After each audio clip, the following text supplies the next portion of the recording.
Friends, अब तक हम देख चुके हैं सेक्शन डी जो हमारी 11th इंग्लिश क्वेश्चन बैंक का है। उस सेक्शन डी में हमने हॉर्नबिल के प्रोज वाले एक्सट्रैक्ट कर लिए हैं जो 6 मार्क्स के आपके आने वाले हैं, 6 मार्क्स के।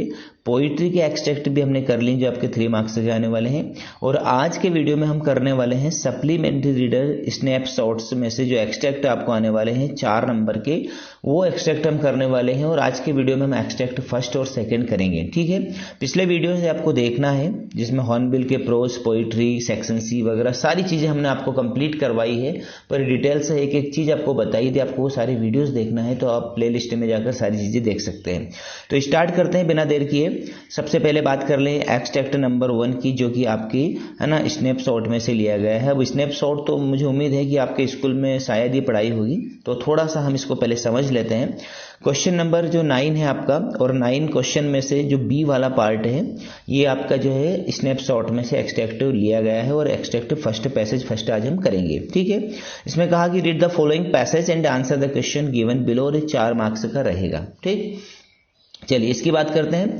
ये जो पहला एक्सट्रैक्ट लिया गया है ये आपका जो लेसन फर्स्ट है ना, लेसन फर्स्ट का नाम भी इसमें दिया है और यहाँ पर लिखा है the summer of the beautiful white horse. इस लेसन में से ये एक्सट्रैक्ट लिया गया है जिसमें 2 भाई रहते हैं और बहुत ही वो गरीब है, और गरीब होने के बावजूद वो जो बहुत ही ईमानदार है ना, और बहुत सत्य बोलते हैं। उनके बारे में कहानी उसको जरूर पढ़िएगा, उसमें से एक्सट्रैक्ट है ये। देखते हैं। It was not morning yet.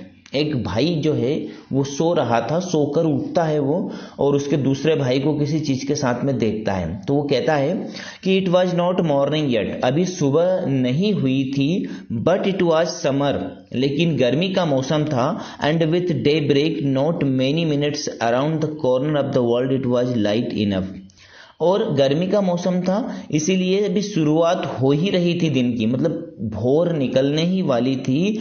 और दुनिया के है ना, ये उसने बताया है बड़े अजीब ढंग से कि दुनिया के मतलब जो है कोने में या पूरे विश्व के किसी भी कोने में इतना प्रकाश जरूर था कि मैं क्या कह सकूं, it was light enough for me to know I was not dreaming. यानी कि दुनिया के कोने में प्रकाश इतना था कि मैं खुद को ये समझा सकूं कि मैं कोई सपना नहीं देख रहा था। यानी जो लड़का है वो सुबह सोकर उठता है और अभी पूरी तरह से सुबह नहीं हुई है, सुबह होने ही वाली थी। यानी वो कह रहा है कि सुबह तो नहीं हुई थी लेकिन इतना उजाला जरूर हो गया था कि मैं ये समझ जाऊं कि मैं सपना नहीं देख रहा हूं, ठीक। माई कजिन मुराद, उसके कजिन का नाम क्या है, उसके भाई का नाम क्या है, मुराद नाम है। Was sitting on a beautiful white horse. उसका जो भाई मुराद था वो एक सुंदर से सफेद घोड़े के ऊपर बैठा हुआ था। I stuck my head out of the window and rubbed my eyes. मैंने अपने है ना फेस को, चेहरे को खिड़की के बाहर निकाला और अपनी आंखों को मला, मतलब खिड़की में से वो झांका और आंखों को मलते हुए उसने देखा। Yes he sad in Armenian. Armenian एक भाषा है और उसका जो भाई था मुराद, उसने अर्मेनियन में कहा इट इज अ हॉर्स, ये घोड़ा ही है। यू आर नॉट ड्रीमिंग, तुम सपना नहीं देख रहे हो। Make it quick if you want to ride, जल्दी करो यदि तुम इसकी सवारी करना चाहते हो तो। यानी कि यहाँ पर एक छोटे से एक्सट्रैक्ट में हमको बताया गया है कि एक भाई सोकर उठता है, आंखों को मलता हुआ बाहर झांकता है, और बाहर झांक कर क्या देखता है कि उसका जो भाई मुराद है वो बड़े ही सुंदर सफेद घोड़े के ऊपर सवारी करता हुआ आ रहा है, और उसको अर्मेनियन भाषा में बोलता है कि हाँ ये घोड़ा ही है और जल्दी कर यदि तेरे को सवारी करनी है तो, ठीक। अब क्वेश्चन पहला आता है, who was sitting on the horse. घोड़े के ऊपर कौन बैठा था, तो कौन बैठा था, कजिन ऑफ द स्पीकर, यानी कि जो बोल रहा है, जो हमको बता रहा है उसका कौन, चचेरा भाई या भाई बैठा हुआ, तो ये आएगा इसका। From which lesson the above extract has been taken. ये जो एक्सट्रैक्ट है ये किस लेसन से लिया गया है, तो ये the summer of the beautiful white horse से लिया गया है। और in which language did Mourad speak, Mourad किस भाषा में बोलता है, तो मुराद अर्मेनियन में कहता है ना उससे कि ये घोड़ा ही है। और चौथा है right the noun form of the word beautiful. अब देखिए भैया ब्यूटीफुल क्या है, एक एडजेक्टिव है ना। एडजेक्टिव किसे कहते हैं, जब हम किसी इंसान या व्यक्ति के पहले कोई शब्द लगा दे या वो लग जाए तो वो उसकी विशेषता बताता है ना।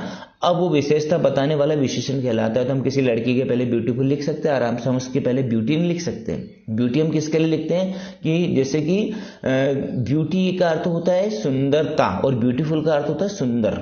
अब सुंदरता अपने आप में एक क्या है, नाउन है, और ब्यूटीफुल अपने आप में एक एडजेक्टिव है। अब ब्यूटी को हम किसी व्यक्ति या वस्तु के पहले नहीं लगा सकते। ऐसा नहीं बोलते कि व्हाट ए ब्यूटी गर्ल, ऐसा बोलते व्हाट ए ब्यूटीफुल गर्ल, है ना, ऐसा बोलते हैं। तो ब्यूटी क्या है, एक नाउन है। तो उसने पूछा कि नाउन फॉर्म क्या है, तो ब्यूटी इसकी नाउन फॉर्म होती है। ओके, चलिए आगे बढ़ते हैं।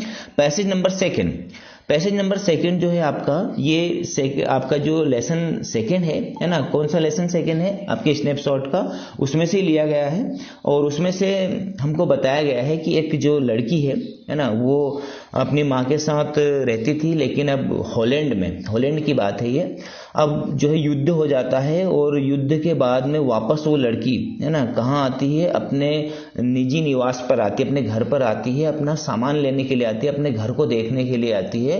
तो एक उनकी एक पड़ोसन थी, है ना, मिसेस डॉर्लिंग। वो मिसेस डॉर्लिंग क्या थी कि वो अक्सर उनके घर की चीजें ले जाया करती थी, कभी चम्मच, छुरियां, प्लेट वगैरह सारी चीजें ले जाया करती थी। और ऐसा बोलती थी जैसे हमारे पड़ोस में भी कोई महिला रहती है कि ये मेरे को दे दे, कोई कभी चीनी लेने आ गई तो कभी है ना दूध लेने आ गई, इस प्रकार से। और वो डॉर्लिंग जो थी वो सामान भी ले जाती थी और साथ में ये बोलती थी कि ये मेरे पास सेफ रहेगा, ऐसा कुछ बोलती थी। और जब दोनों माँ बेटी उस घर में नहीं रहती थी, कहीं युद्ध के कारण बाहर चली गई थी, तो उस समय वो उसका घर का सारा सामान लेके चली गई। तो लड़की वापस आती है। अब लड़की वापस आती है तो यहाँ पर दो सिचुएशन की बात हो रही है। एक सिचुएशन वो है जब लड़की की माँ ने उसको उस डॉर्लिंग नाम की महिला के बारे में बताया था कि यार ये महिला ऐसा ऐसा करती है, अपने घर का सामान ले जाती है। और फिर दूसरी सिचुएशन ये है कि वो लड़की वापस, उसकी माँ मर जाती है और वापस जब उस घर पर आती है सामान लेने के लिए, तो वो डॉर्लिंग उसको पहचानने से इनकार कर देती है। ऐसा सिचुएशन इसमें है। इस लेसन को आप पढ़ेंगे तो बहुत मजा आएगा, है ना, लेकिन मैं आपको अभी यहाँ पे बता रहा हूँ। देखिए क्या होता है कि my mother seemed to notice, मेरी माँ ने सीम्ड किया, है ना, ये मेरे को मेरी जो माँ थी उनको ये नोटिस किया, उन्होंने ये जाना that I was not entirely convinced. जब दोनों माँ बेटी बात कर रही थी तो लड़की को ऐसा लगा कि उसकी माँ को ऐसा लग रहा है, हम बातचीत कर रहे थे आपस में, कि मेरी माँ मुझसे कन्विंस्ड नहीं है, कन्विंस्ड यानी सहमत नहीं है। She looked at me reprovingly and after that we spoke no more about it। तो मेरी माँ ने मुझे रिप्रोविंगली का अर्थ होता है कि जैसे हम किसी को तिरस्कार करते हुए देखते हैं या उसको झिड़की मारते धिक्कारते हुए देखते हैं, यानी कि मेरी माँ की बात जब मैं नहीं समझ पा रही थी तो मेरी माँ ने मुझे धिक्कारते हुए, डांटते हुए, है ना, मुझसे कहा, और इसके बाद में हमने इस टॉपिक के ऊपर बात नहीं की। ठीक है, बात नहीं की मतलब ये सिचुएशन यहीं पे खत्म हो गई। मतलब उसकी माँ उससे मिसेस डॉर्लिंग के बारे में बात कर रही थी, वो महिला ऐसी है वैसी है, तो वो जो लड़की थी वो समझ नहीं पा रही थी, तो इसलिए उसकी माँ ने उसको थोड़ा सा डांट दिया। अब आगे बात करते हैं कहां से वापस हमारा जो स्टार्ट हो जाता है कि लड़की अपने घर पर आती है, युद्ध के बाद में उसकी माँ भी मर गई है और वो वापस उसका सामान वगैरह देखने के लिए आती है। मीनवाइल, इसी बीच I had arrived at the station without having paid much attention to things on the way। इसी बीच मैं स्टेशन पर पहुंच जाती हूँ और रास्ते में मेरे को जो भी चीज़ दिखाई देती है मैं उसके ऊपर ज़्यादा ध्यान नहीं देती हूँ। मतलब वो क्या करती है कि जब अपने पैतृक घर पर आती है और मिसेस डॉर्लिंग उसकी पड़ोसन उसको पहचानने से इनकार कर देती है लड़की को, तो लड़की वापस जा रही है ना, जहाँ से वो आई थी, और रास्ते में वो जा रही थी मतलब जो है स्टेशन पर, तो रास्ते में बहुत सारी चीज़ें उसको दिखाई देती है लेकिन उनके ऊपर ध्यान नहीं देती है। I was walking in familiar places again for the first time since the war. यहाँ पर नाम आया है वार का यानी युद्ध का, कि मैं युद्ध के बाद में, है ना, पहली बार उस परिचित स्थान पर, युद्ध के बाद में पहली बार उस परिचित स्थान पर आई थी। But I did not want to go further than was necessary, लेकिन मैं ज़्यादा अनावश्यक रूप से और आगे जाने के मूड में नहीं थी। मतलब वो ऐसा नहीं कि घूमते घूमते सब चीज़ों को देखती फिरे, तो वो इस मूड में भी नहीं थी कि अनावश्यक चीज़ों को देखे। I didn't want to upset myself, मैं अपने आप को अपसेट करना नहीं चाहती थी with the sight of street, उन गलियों के दृश्यों को देखकर, and houses full of memories, और उन घरों को देखकर जो कि उसकी यादों से भरे पड़े थे, फ्रॉम ए प्रीसियस टाइम, उसका जो अमूल्य समय था, उस समय की यादों से जो घर थे और जो गलियां थी वो भरी पड़ी थी। तो जो लड़की वापस आती है तो उस चीज़ों को ज़्यादा देखना नहीं चाहती, क्योंकि उन चीज़ों को देखकर उसको पास्ट की याद आती थी और वो दुखी होना नहीं चाहती थी। In the train back I सा मिसेस डॉर्लिंग, अब ट्रेन में मैंने वापस मिसेस डॉर्लिंग को देखा, in front of me again, कि वो मेरे बिल्कुल सामने है as I had the first time, जैसा कि मैं उनसे पहली बार मिली थी उसी समय उनको देखा था, उसी प्रकार वो आज भी मेरे को दिख रही थी।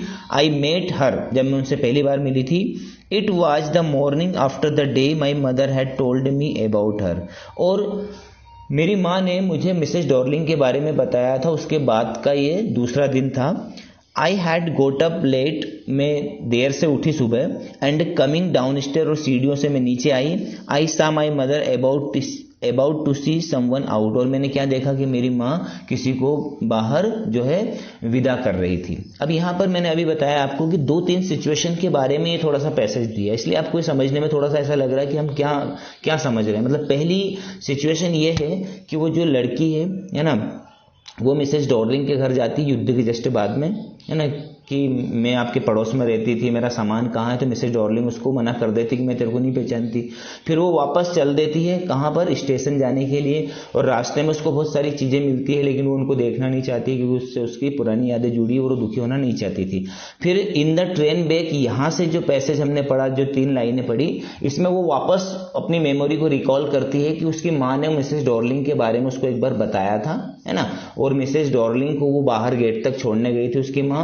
उस दिन वो जो लड़की थी वो लेट उठी थी, है ना, इस प्रकार की सिचुएशन यहाँ पर आती है। मतलब 3 सिचुएशन को मिलाकर ये पैसेज बनाया गया है, ठीक है। अब इसके क्वेश्चन हमारे सामने है। पहला क्वेश्चन है from which lesson this text has been taken. ये जो टेक्स्ट है ये किस लेसन से लिया गया है, तो ये जो टेक्स्ट है ये द एड्रेस से लिया गया है। Who has told the author about Mrs. Dorling?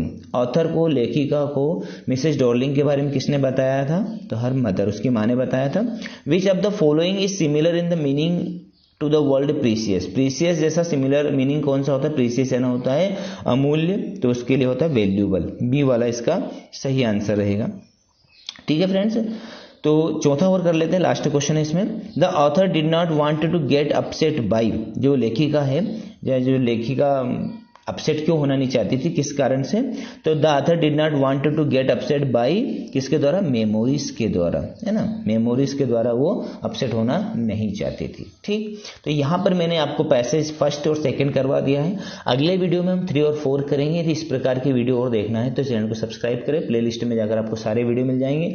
मैंने अपनी तरफ से समझाने की फुल कोशिश की है, लेकिन फिर भी मैं चाहता हूँ कि आप थोड़ा सा एक बार लेसन देख लीजिए। आप लेसन देख लोगे तो आपको मजे आ जाएंगे, है ना, समझने में। तो ठीक है, थैंक यू वेरी मच।